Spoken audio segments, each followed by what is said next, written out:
Hey everyone, it's your coach, Jordan Briones. Welcome to Briones Pickleball Breakdown. In this video, we're going to be breaking down a match 3-0 to 3-5 level, what keeps these players at this level, and how can they improve. We're going to be diving right into it. Let's jump right in. All right, so I found this match online, and shout out to Alston, but again, he is a 2.88, and you can see he's playing with a 3.26 against a 3.44 and a 2.99. So let's jump right in. Let's see what is holding these guys back. How can they improve? Again, I'm making this video for educational purposes so that you can learn and become a better player. Let's jump right in.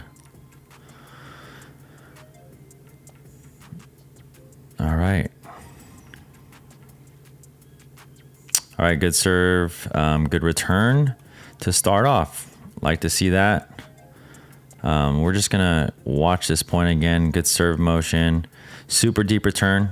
So that again is super important at any level. But if you can make your server, or if you can make that serving team, make them adjust back like this and make them hit off their back foot or falling back, this is always really good.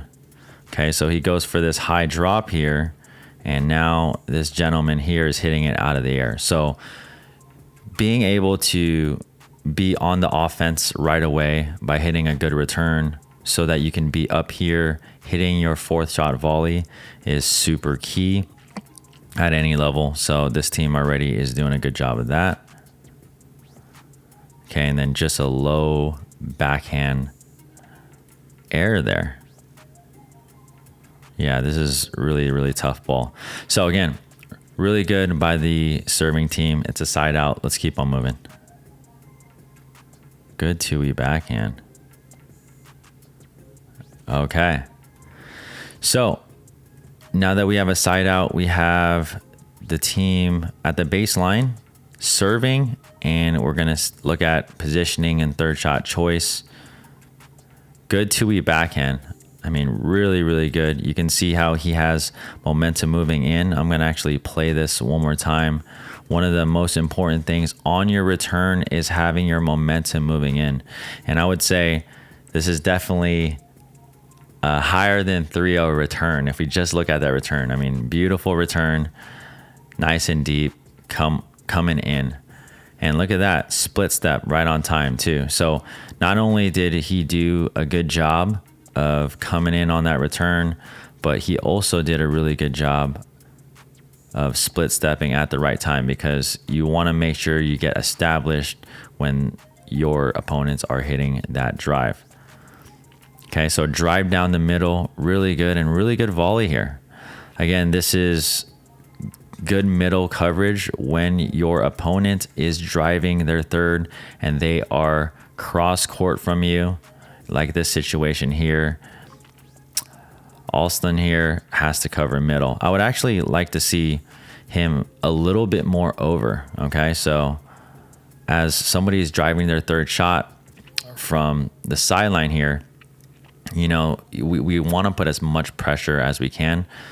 Alston is in a pretty good position, but again, you'll see higher level players even cheat a little bit more over to make sure they have the middle closed as their partner is coming in.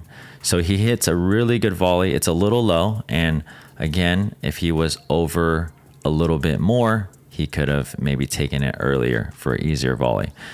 But regardless, really good volley to keep him back. And this is a really deep ball again. So you'll typically see this at lower levels, just driving multiple times in a row. And there's nothing wrong with driving multiple times in a row, but especially on the second ball on your fifth, if you're driving that again, you're kind of at a disadvantage again, because now you have both people up and they are established at the line and you're on defense. So again, you're going to see at higher levels, players drop this ball. He went for a drive off of his back foot. Again, there's nothing wrong with driving multiple times in a row, but typically if I drive my third shot, I try to drop, especially if it's a deep volley. If I drive my first ball and it's very short and high, that's when I'll try to drive again on the 5th. Okay, so we're going to keep it moving here. All right, so miss serve by that team. Again, free point there. We never want to see that, but that's why we got to keep working on our serves. Okay, 3rd shot drive. Wow, really good. So great drive here, and I love the aggression here. So one of the most important things is as this ball is coming back, as the non-hitting partner, or we'll call the off-ball player, you really want to watch what's going on. So one thing that he does is he kind of takes his eye off the ball. So I would love to see him maybe watch the ball off of the drive, but what he is doing is he's applying pressure. He knows that his partner is applying pressure with the drive. He could already see him set up, and he knows it's a short ball. So Alston is applying pressure, and he is trying to go middle and crash on the next ball. And this is exactly what we see. So it's a little bit high, and he's there for that volley. So really good play there. And honestly, this is just good defense by the team at the net. They end up blocking it, and then this gentleman here pops it up. So sometimes it's really easy to mess up a shot right when you were really aggressive. But one of the things that's important to keep in mind is you want to be really aggressive, and if somebody is defending well or there's a ball that's low in front of you, you have to play the smart shot. And in this case here, this was a really good drive by Alston. Then good poach there. They reset it, and it's a low ball here. So this ball here, if this gentleman here, if he could just dink it over here or maybe dink it middle, that would have been the right play. I think he was maybe trying to lob, or I'm not sure what he was trying to do, but in a situation like that, you want to make sure that you hit that soft. Good serve there. There's a 3rd shot drive. Wow. Really good here. And if we just look at positioning on this drive here, I think this gentleman is in fairly good position. I would like to see him a little bit more over to his right. And I think this gentleman here is in fairly good position covering middle. This is the one shot looping cross court that is going to be a higher risk shot, but Alston did a good job there. So that's just a good ball.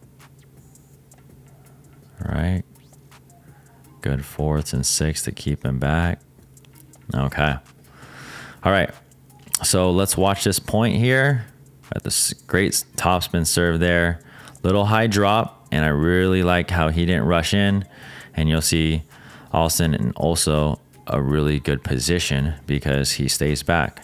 One of the things that players get wrong and do a lot is they rush in after their 3rd, and they get caught as they're coming in through transition. So as somebody is going to take the 3rd, the most important thing that we have to do is assess that ball. So if that ball is a little high, or you clearly know that your opponents are going to volley it, just holding position, getting in a nice split step is really important. You can see Alston stays back, and you can see his partner gets in a fairly low stance to defend. So here we go. He hits another ball here, tries to get it to drop. And then again, what do we see? Another high ball. And even though that these are high balls, this player here is playing with high margin. That's what I really like. He is making sure that ball is clearing the net and taking their time. So again, this gentleman does a good job keeping the deep player back. That's another key that's super important.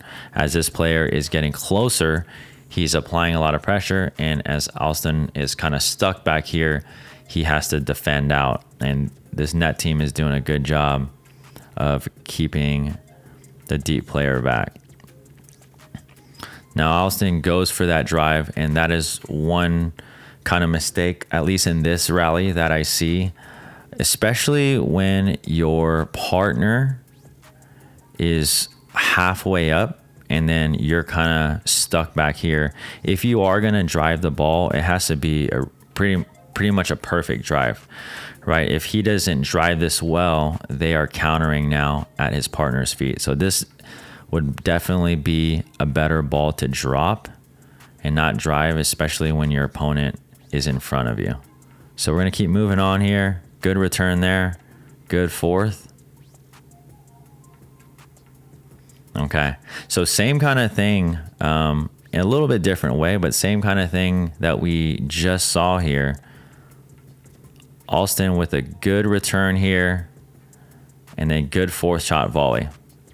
So he did a really good job keeping them back here. His partner's in a good position. And then there's a drive here as a third. Nothing wrong with that. Alston with a good volley. And then this is a low ball, right? We see this all the time at 4-0 and below.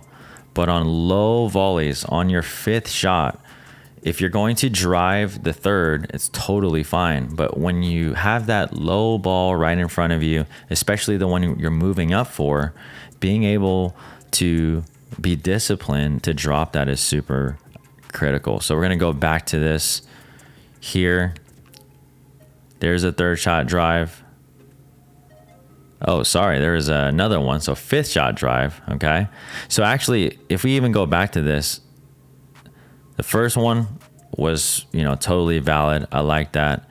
If you can set up well and drive another one, that might be okay too, but you're going to make sure you're going to drive at a high percentage.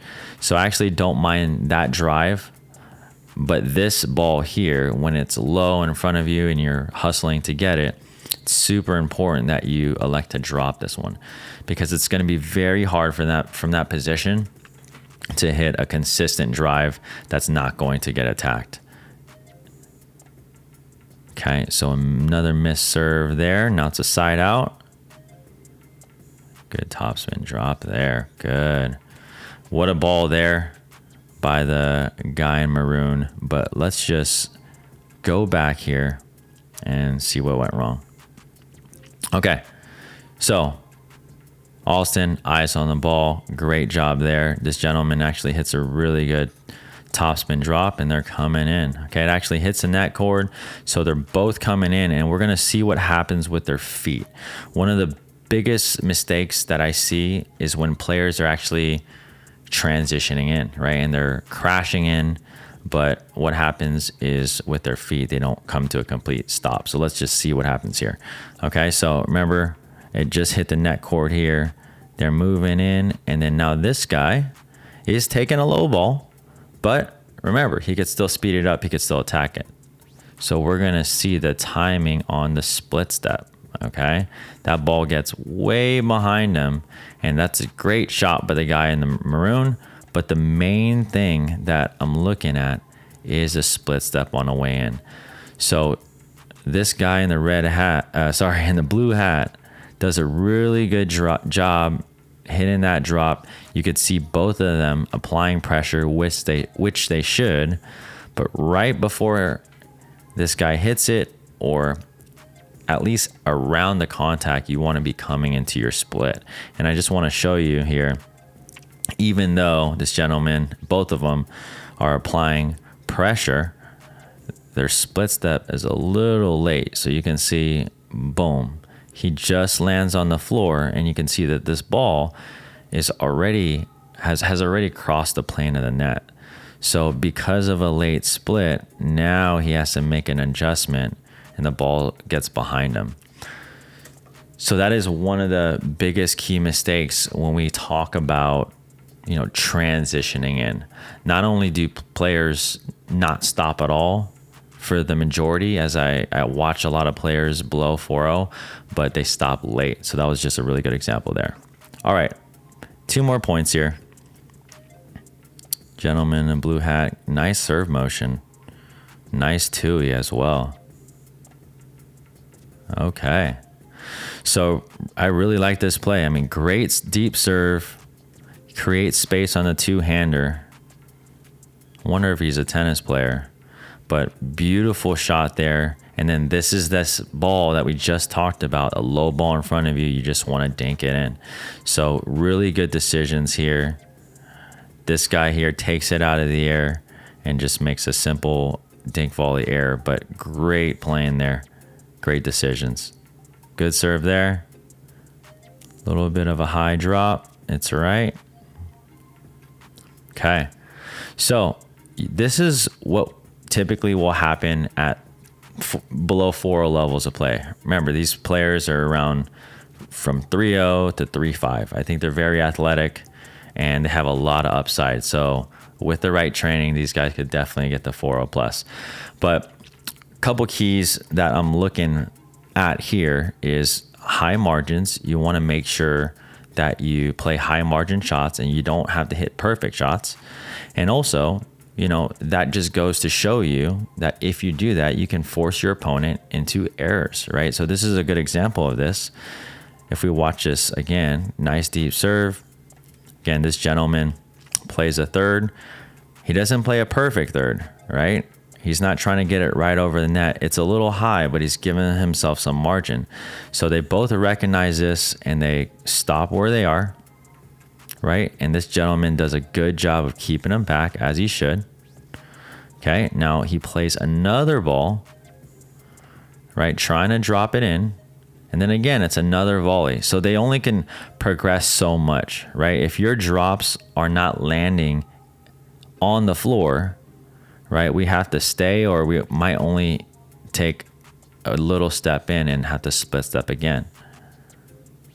So again, if you see this player, Alston is doing a really good job applying pressure. I would actually like to see him continue to stay back on this one because, you know, he could get caught. But this is an option. If you're going to rush in, you're trying to be aggressive, but you're always running the risk of getting caught in transition, okay? So if that ball's not bouncing, right, you're always running a risk of getting caught. He does go for that. And what that does do, though, is that does apply a lot of pressure and forces this player to hit to his partner, okay? So again, now there's another high ball. Alston is doing a really good job of recognizing that and then preparing for a smash, okay? But again, there's just a little error up at the net. I mean, we've all done that. We've all been in a position where we smash the ball down into the net. But again, this point is just a good example of playing high margin shots. And it just goes to show you that you can actually win points by just getting another ball over. So that was just a few points, but hopefully you really enjoyed this. If you're a player that is actually trying to improve your game and you are looking at the full game and you're not sure what you need to improve, pickleballframework.com is a great resource for you that our team has made that can really help you. We go over positioning, shot selection, and a whole bunch of other things. But whether you're in a 3.0 playing there at that level, up to a 3.5 or 4.0 or even above 4.0, it's a really good resources for you to have so that you can better your game. Hopefully you enjoyed this breakdown, and we'll be doing more of these. I'll see you in the next video.